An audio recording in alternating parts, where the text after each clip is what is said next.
Assalamualaikum warahmatullahi wabarakatuh. Perkenalkan, nama saya Ines Putri Rahayu. Saya akan mempresentasikan demokrasi Indonesia. Di halaman kedua ada arti dan perkembangan demokrasi.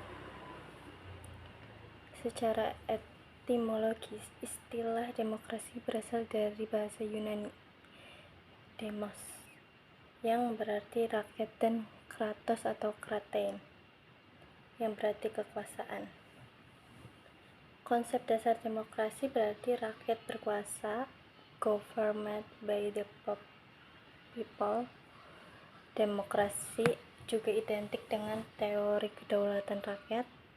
Definisi demokrasi adalah negara yang sistem pemerintahannya kedaulatan, berada di tangan rakyat, kekuasaan tertinggi berada dalam keputusan rakyat.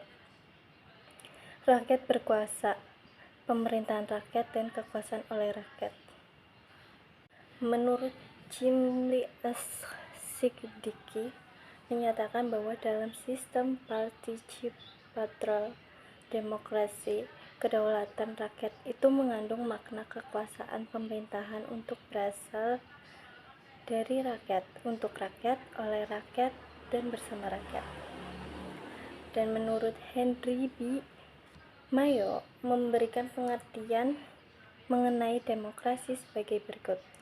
Sistem politik demokrasi adalah sistem menunjukkan bahwa kebijaksanaan umum ditentukan atas dasar mayoritas oleh wakil-wakil, diawasi secara efektif oleh rakyat dalam pemilihan-pemilihan berkala yang didasarkan oleh prinsip kesamaan politik dan diselenggarakan. Berikutnya ada sejarah dan perkembangan demokrasi. Konsep demokrasi semula lahir dari pemikiran mengenai hubungan negara dan hukum di Yunani kuno dan dipraktikkan dalam hidup bernegara antara abad ke-4 sebelum Masehi sampai abad ke-6 Masehi. Demokrasi yang dilaksanakan pada waktu itu ialah demokrasi langsung. Terlibat dalam pengambilan hal tersebut dikarenakan waktu itu negara masih sangat sederhana, hanya berbentuk negara kota, polis atau city-state yang penduduknya hanya lebih kurang 300.000 jiwa.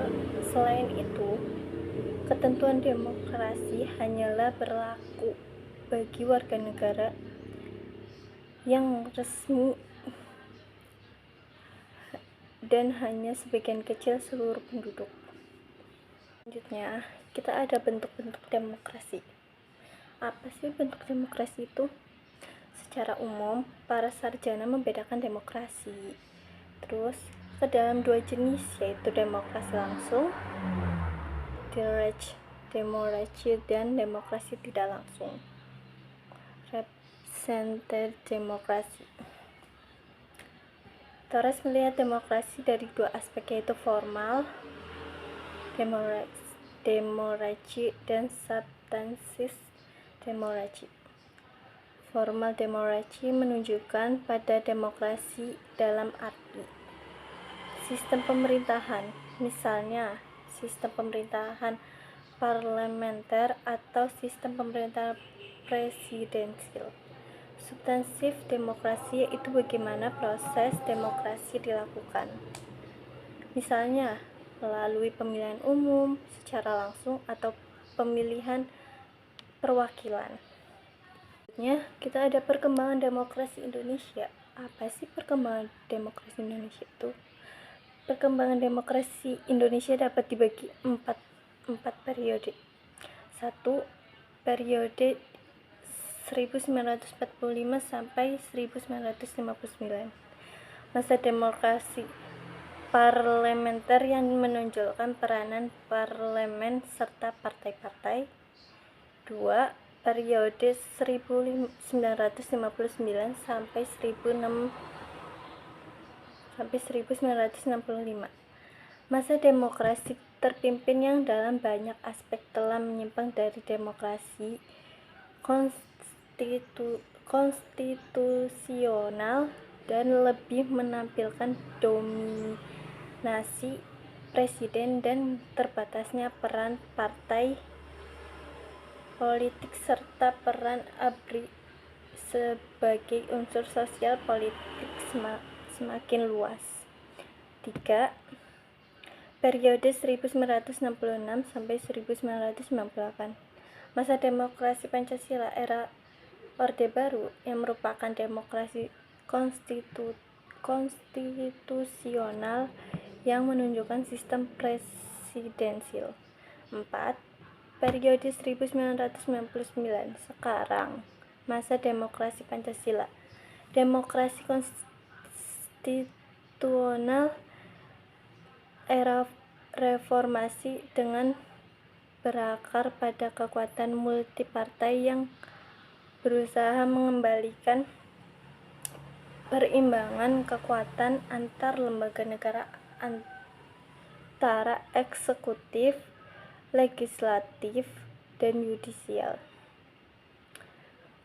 Dan secara umum, di dalam sistem pemerintahan yang demokrasi senantiasa mengandung unsur-unsur yang paling penting dan mendasar, yaitu 1. Keterlibatan warga negara dalam membuat keputusan politik. 2. Tingkat persamaan untuk diantara warga negara. 3. Tingkat kebebasan dan kemerdekaan tertentu yang dipakai oleh warga negara. 4.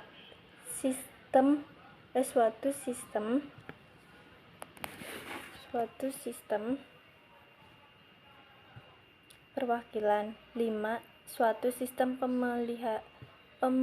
pemilihan kekuasaan mayoritas. Kita ada struktur ketatanegaraan RI sebelum perubahan 1945 seperti gambar yang disamping.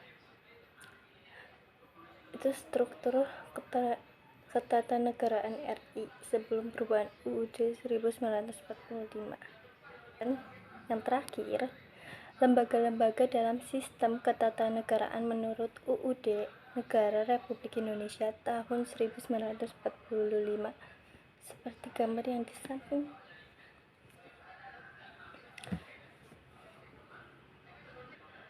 Terima kasih. Assalamualaikum warahmatullahi wabarakatuh.